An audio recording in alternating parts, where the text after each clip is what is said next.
What's up, everybody, and welcome back to Fireside Giants. I'm your host, Anthony Robardo. I'm joined by my co-host, Alex Wilson, and today we're going to be talking about Isaiah Simmons once again. The New York Giants pulled off that steal of a trade 7th-round draft pick in exchange for Simmons yesterday, and we were really excited about that move. I mean, Joe Schoen is a wizard. He's a chef. He is just cooking up crazy trades left and right, and now Isaiah Simmons entering into this defensive lineup. Where does he fit in? That's what we want to talk about today, discuss how he fits into this defense. He's been wasting away in Arizona over the last 3 years, entered the NFL with just loads of potential, elite athleticism.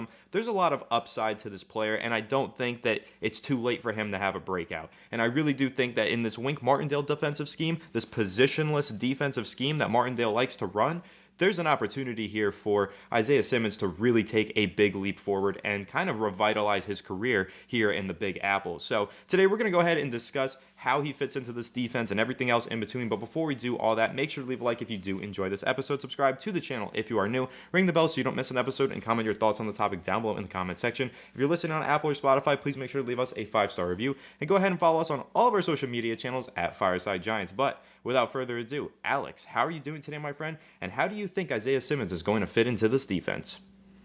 Well, you guys watched our video yesterday talking about Isaiah Simmons, talking about what he can bring to this team. Now we have a little bit more information. Things are starting to come out. Brian Dable spoke to the media, and I think that we have a little bit of a better understanding on what exactly they see in Isaiah Simmons. And guys, as Anthony said, make sure to hit that subscribe button below. You know, everyday content. We got you guys covered. If you want to stay up to date with the New York Giants, this is certainly the place to be. So we appreciate that very, very much. But guys, Isaiah Simmons, we all know this is a low risk, high reward opportunity for the Giants to become a little bit better on defense. Now, Isaiah Simmons, a lot of people are saying he's a really great athlete. He's a superior athlete, but not a great football player. So what can the Giants do to make him a good football player?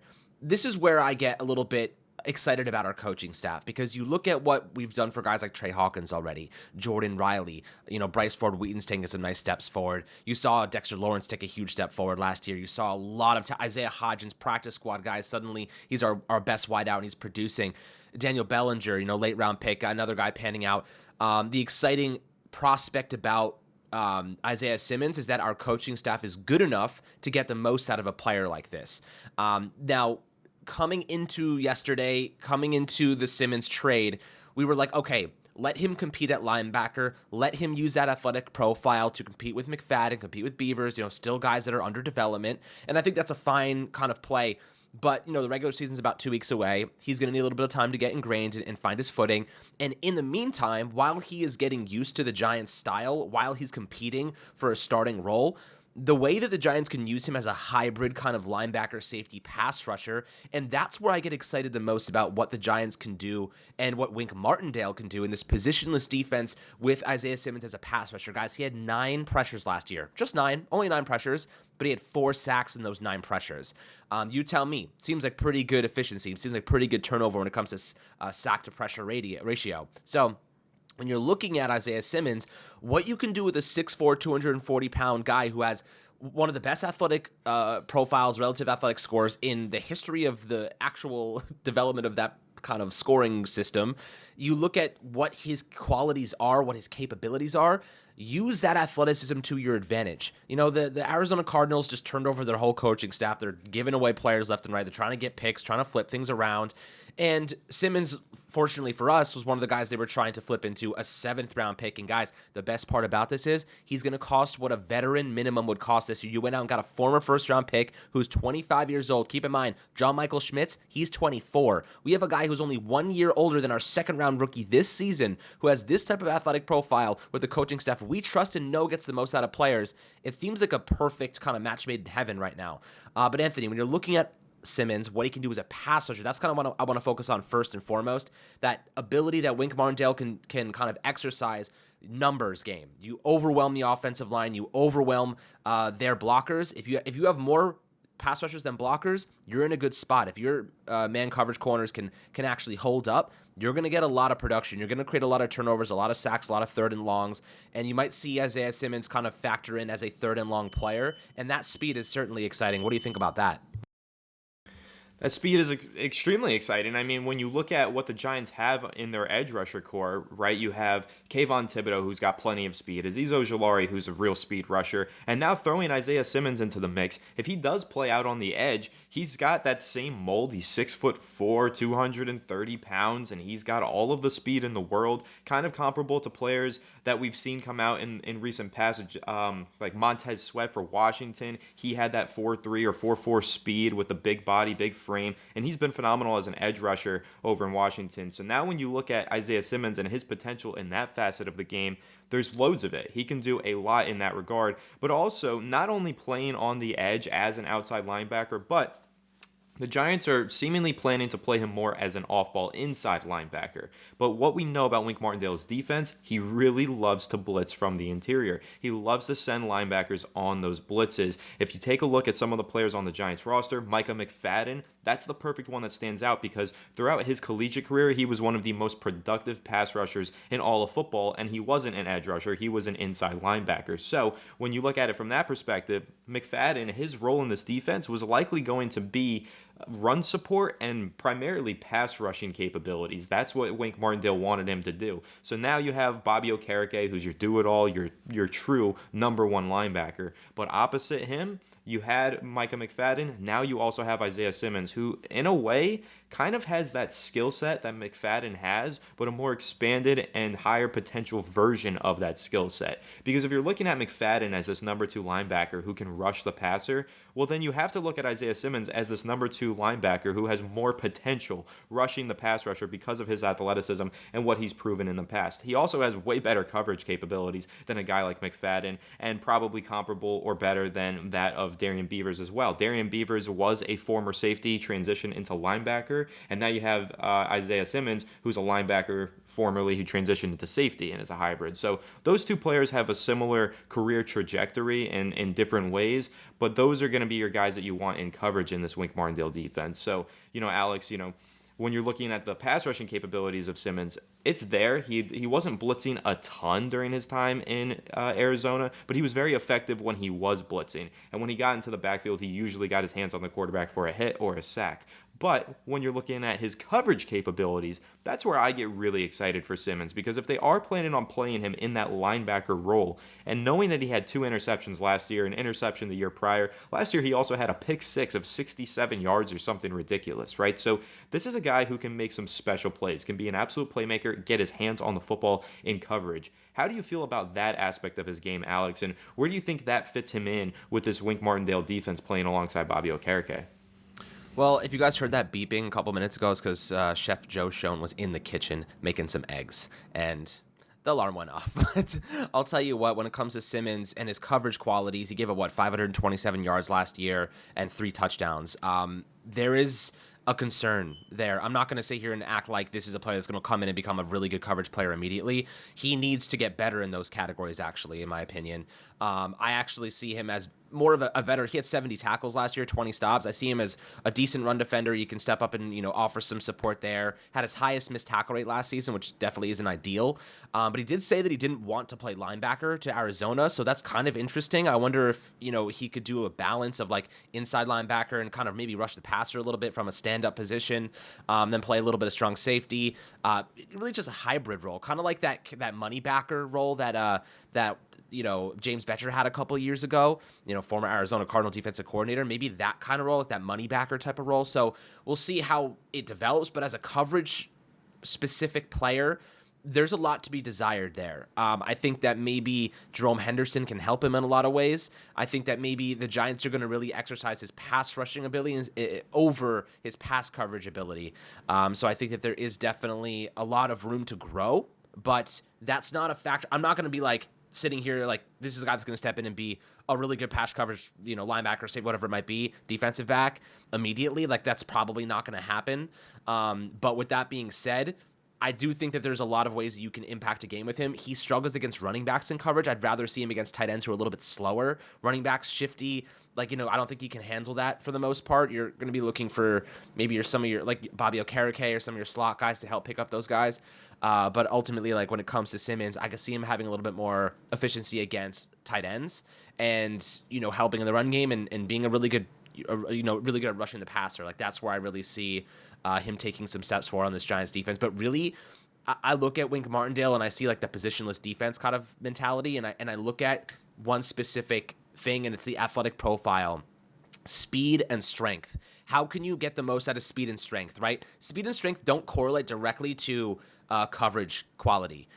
It does, however, correlate directly to how fast he can get from the defensive line to the quarterback. If he has a straight line, it's going to be pretty damn fast. If there's a running back in his way, it's going to be pretty damn easy for him to run over a running back. So you want to devise those mismatches. You want to get him lined up against a running back, or you want to get him lined up against a smaller player that's trying to block, or a chipping tight end. Like you want to get him on those type of scenarios and then rush the passer. And then, with Dexter Lawrence, I mean, guys, like think about it. You have 5 offensive linemen, right? 1, 2, 3. Yeah, you have 5 offensive linemen. You got Dexter Lawrence. You have Kayvon Thibodeau, Azeez Ojulari, and you have Leonard Williams. You got 4 guys. Dexter Lawrence is immediately taking up 2 players, right? And you could make a strong argument that Leonard Williams should be taking up 2 double teams as well. So you have basically 4 guys already taken up. Then you have Azeez Ojulari and Kayvon Thibodeau on the outside. One of those guys is going to have to get chipped, and a running back is going to have to go help on the outside with that. And then you have Isaiah Simmons, who's going to basically be unblocked. Like, theoretically speaking, that's how this would go. Isaiah Simmons is essentially unblocked in this scenario. He's fast as hell. He's big as hell. He can get into the kind of passing windows, knock passes down, get after the quarterback, make him scramble, and then good coverage on the back end. Interceptions, incompletions, 3rd and longs, quarterbacks trying to do too much, and then, fumbles. There's a lot of things that happen because of situations like that. So that's kind of like the equation that I would follow. Numbers game, we have 2 really great interior defenders who are going to soak up double teams, and then 2 really good pass rushers who are going to beat their one-on-one individual battles. The amount of pressure that's going to be put on opposing quarterbacks this season is going to be something like we've never seen before on this Giants team.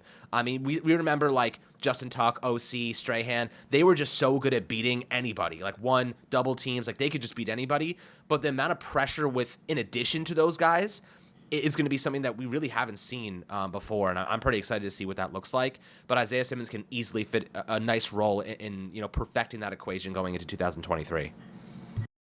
Yeah, 1,000%. And I think a lot of that, kind of circles back around to that point of matchup football, right? That I discussed with Patricia Traina a few weeks ago. When you're looking at this Giants team and the way that they want to play to their matchups. And there's going to be some games where the Giants need to send extra blitzers in order to be a good offensive line. Like they're not going to be able to win one-on-one opportunities with ease, so they're going to have to send extra blitzers. And now having Simmons in the mix, he really is just like a heat-seeking missile, as you said, because you're going to have moments where Leonard Williams, Dexter Lawrence, Kayvon Thibodeau are just soaking up all those double teams, and then you have a free blitzer. So would you rather have a free blitzer with 4.5 speed, or would you rather have a free blitzer with 4.3 speed? That extra 0.2, that makes a big difference in getting after the quarterback when you're a blitzing linebacker. So with Isaiah Simmons being one of the fastest linebackers in the NFL, he can be a real X factor from a blitzing standpoint. And again, we know that Wink Martindale blitzes at the highest rate of any team in the NFL. He's the most aggressive defensive coordinator in the league, and he's going to make use of Simmons' speed to get after the quarterback. And I think that's going to be a really excited and underrated aspect of Simmons' game, something that I think Arizona honestly didn't take enough advantage of during his time with the Cardinals. They just didn't use him enough as a pass rusher. When they did, he showed flashes. He showed that athleticism, that speed can pay off and make him a very good pass rusher, but overall, they just didn't use him in that way. And honestly, I think that if you look at Simmons' career so far, the story of his career has been misuse. He's just been misused by the Cardinals. They haven't understood what they have in that player, how to utilize his skill set. But again, going into this season with the New York Giants, he has a chance here to really revitalize his career, because I trust Brian Daboll. I trust Wink Martindale. These guys know how to get the most out of their players. I mean, look at what they did with Daniel Bellinger last year as a rookie tight end. He had a great year. You look at Saquon Barkley. I mean, he had a career year last season. That's coming off of injuries and whatnot. Daniel Jones is probably the most prime example of that, the way that they expanded his skill set, made use of his rushing ability, cut his turnovers down. So just across the board, when you're looking at this team, and Dexter Lawrence, actually, I got to mention him because moving him to nose tackle was genius, and then he just had a dominant career season. So even on the defensive end of the ball, the Giants know how to get the most out of their players. So trading for this high upside guy with tons of potential, just a 7th-round pick, basically free because they're going to get a 7th-round pick and compensatory picks after free agency is all said and done. A free player here in Isaiah Simmons with all this athleticism. The Giants are going to know how to utilize his skill set and get the most out of him. So I'm excited to see that. But Alex, when you're looking at Simmons, before we wrap here and kind of taking a look at just the blend of different things that he can do, all of the different skill sets that he has, what are your realistic expectations for him in this defense? Do you think he's going to be full-time starting, 3-down player in this lineup? Or do you think this is a guy who goes in on different sub-packages and kind of works his way into the lineup through that? My projection is this. This is how I believe it'll unfold. I think that the Giants get a lot of value out of players who maybe not many people think have a lot of value. I think he starts the season as a 3rd-down type of guy, maybe manning up at some tight ends, maybe rushing the passer, overwhelming numbers, and he makes a couple nice plays. We're like, all right, makes maybe a pass breakup, maybe he gets a sack, maybe nice tackle, shows that speed, athleticism. He's starting to find his role, find his groove. And then I think the Giants, depending on what happens with McFadden and Beavers, let's assume that they struggle a little bit because they're still pretty new. They're late-round draft picks. They still have to get some game under them.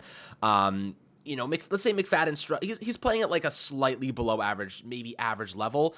And, Simmons is playing well. He's making some nice plays. I think eventually he starts to eat into some of those linebacker reps, those LB2 reps, and then they start to really expand upon that LB2 position. They start to not just have LB2s, it's kind of like weak side linebacker. Like, he's not just going to be that. They're going to be able to do a lot with that position now. It's going to be kind of like a positionless LB2 where he can be this hybrid mash and do a lot of things out of that spot. It's going to create a lot of confusion for opposing offenses. It's going to give you an athlete who has upside, who's taking to the coaching. And I think that's actually how this develops.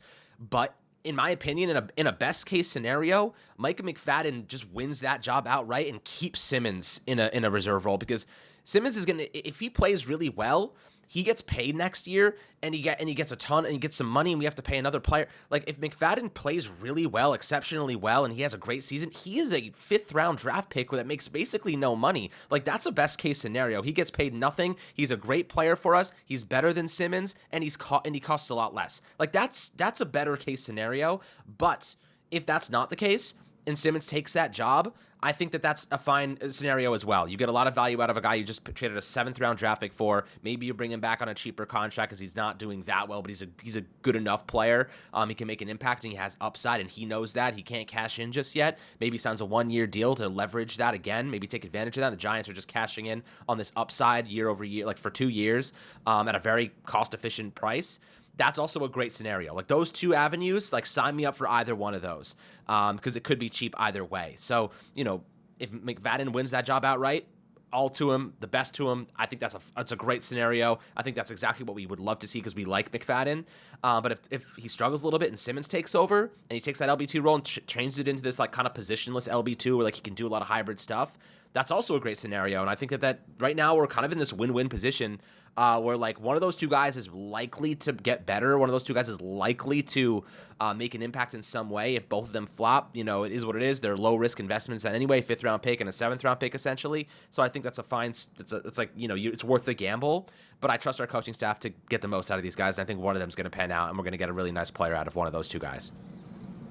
Yeah, I think so too. And I wouldn't even sleep on Darian Beavers. I'd say one of those 3 guys. I like some of the traits that Beavers has. Again, not the most athletic guy, comparatively speaking, to Micah McFadden, especially Isaiah Simmons. But Beavers still has shown some really high football IQ, sniffing out some screens in the preseason this year and last year for what it's worth. So I like Beavers as well. I think that the Giants have some good contributors in this linebacker core. But it's all about who develops, who grows at the highest rate and to the highest ceiling. So it'll be interesting to see what happens there. I agree with you, though. I want to see McFadden win this job. He fits really well in the Wink Martindale defensive scheme, traditionally speaking. But you're kind of at this crossroad here. If you're Wink Martindale, do you want to go with McFadden, the more traditional linebacker? Do you want to go with Isaiah Simmons, this new modern age hybrid, do-it-all type of player? And that'll be interesting to see how Martindale balances that now in this linebacker core as they continue to fill it out, right? With McFadden and Simmons, who does he rely on more in those big moments will be really interesting to see. But I like that you said Simmons is kind of like this mashup player, this match together player. I think that's a good way to describe him. He really does mash a bunch of different skill sets together, and if you can just unlock that, get him to do one thing consistently, like one thing at a high level consistently, you can really turn him into a special player. So again, I'm trusting in this coaching staff, Wink Martindale, Brian Dable. I think that they're going to get the most out of Simmons, and I think it's going to be really exciting to watch him suit up in blue this upcoming season. So, but that pretty much wraps this one up. Make sure to leave a like if you did enjoy this episode. Subscribe to the channel if you are new. Ring the bell so you don't miss an episode, and comment your thoughts on the topic down below in the comment section. If you're listening on Apple or Spotify, please make sure to leave us a 5-star review. And go ahead and follow us on all of our social media channels at Fireside Giants. But without further ado, we will catch you all in the next one. Have a good one, and let's go Giants.